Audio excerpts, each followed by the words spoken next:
Salut, bienvenue sur Review et bonne année à ceux qui nous rejoignent pour la première fois et bonne année aussi aux autres, à nos lecteurs et à ceux qui nous suivent sur YouTube.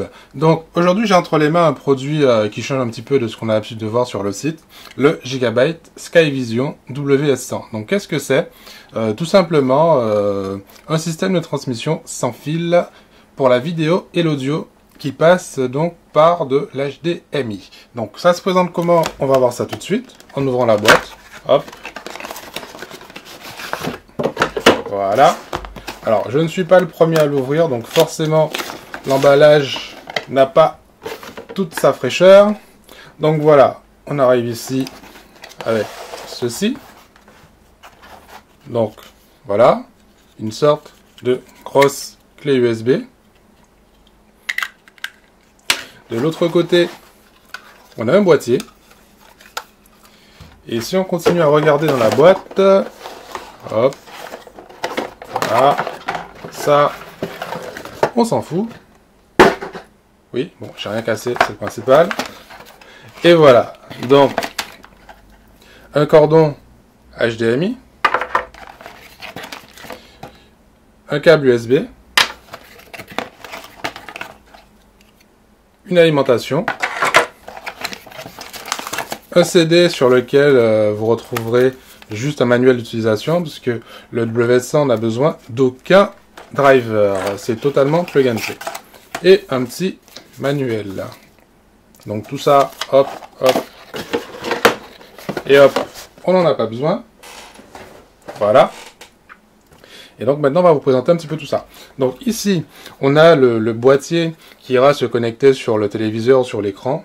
Donc une prise, une fiche HDMI, et là en USB. Et et donc c'est bien, ça cherchait en fait la prise d'alimentation, mais ça alimente en USB. Donc voilà. Et de l'autre côté, donc, le dongle à relier sur votre PC, sur votre console de jeu, voire même sur votre NAS s'il possède une prise HDMI. Donc, petite particularité, c'est que la clé ne peut pas être alimentée uniquement en HDMI. Il faut impérativement brancher, hop, le petit câble que voici, que voilà, juste ici, hop, pour pouvoir utiliser le dongle. Donc, sur votre PC portable, par exemple, vous brancherez la prise HDMI et le port USB. Sur une Xbox, ça fonctionne.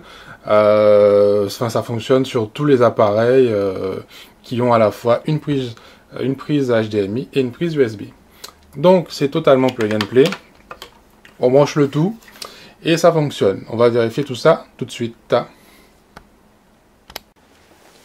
Nous revoilà donc avec l'équipement nécessaire pour tester le WS100. Un PC portable avec une prise HDMI et une prise USB. Sur l'écran, j'ai déjà relié la prise HDMI. Donc, on va alimenter le boîtier. Hop, ça, c'est fait. On a un petit voyant qui s'allume. On le relie à l'HDMI. Et tout de suite, l'écran réagit. Donc, il va nous mettre un petit message.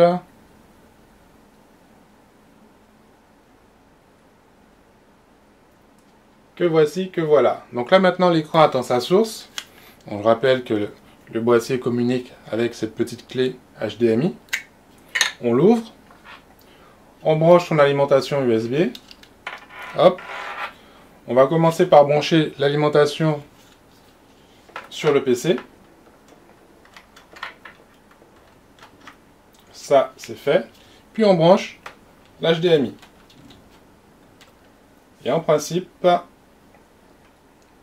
la magie va opérer. 1, 2, 3. Tada! Tada! Tada! Voilà. Donc là, on est en mode miroir, puisque le WS1 est reconnu comme un deuxième écran. Donc via Windows, on peut passer en mode miroir, étendre l'affichage, on va faire tout ce qu'on pourrait faire avec un véritable moniteur. Donc, je manipule mon PC portable. Je rappelle qu'il n'y a aucune liaison filaire entre le portable et le moniteur. Et je vais lancer un petit film en Full HD. Donc ça réagit immédiatement, il n'y a pas de latence. Enfin, c'est pas perceptible. Et voilà. Donc Gigabyte nous annonce une portée de 10 mètres. J'ai testé, bon, j'ai pas un couloir de 10 mètres chez moi, hein, mais en passe, ouais, j'ai facilement 7-8 mètres d'une pièce à l'autre. Avec les portes ouvertes, ça passe. Avec les portes fermées, ça passe aussi. En revanche, si je vais dans... enfin, le signal ne traverse pas les murs. En tout cas, chez moi, ça ne traversait pas les murs. Entre le bureau et la pièce principale, pas moyen de faire passer le signal pour diffuser cette vidéo sur l'écran. Donc on fera en sorte de rester pas trop loin, quoi, si on veut profiter pleinement du WS100. Donc en vidéo, ça ne pose aucun problème. J'ai aussi testé dans les jeux.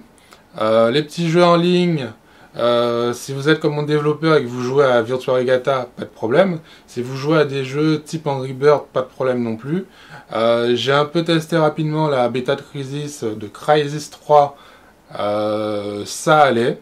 Mais en même temps, je suis pas un hardcore gamer. À mon avis, un gros gamer verra quand même le petit temps de latence dans les jeux. Le mec qui joue à Counter-Strike 1.6 sur son écran 15 pouces en 640 par 480 sans aucun détail, verra forcément le temps de latence qu'il y a entre le WS100 et sa machine. Donc c'est pas un boîtier qui est fait pour les hardcore gamers, mais pour la vidéo ça pose aucun souci. On peut brancher le WS100 sur un écran classique, sur un téléviseur, sur une tablette, sur un NAS, sur une console, ça ne pose aucun problème, ça fonctionne. Donc de ce côté-là, c'est plutôt sympa. Le seul point un petit peu négatif, pour moi, c'est le prix. Puisqu'on trouve le boîtier, on trouve le pack à environ 130-140 euros. Donc ça me paraît un petit peu cher, mais à part ça, c'est bien sympa. Moi, je sais pas, à 89 euros, ça serait un super produit. Voilà. Bon bah c'est tout ce qu'on peut dire pour l'instant sur ce petit boîtier. Je vous dis à bientôt pour une prochaine vidéo.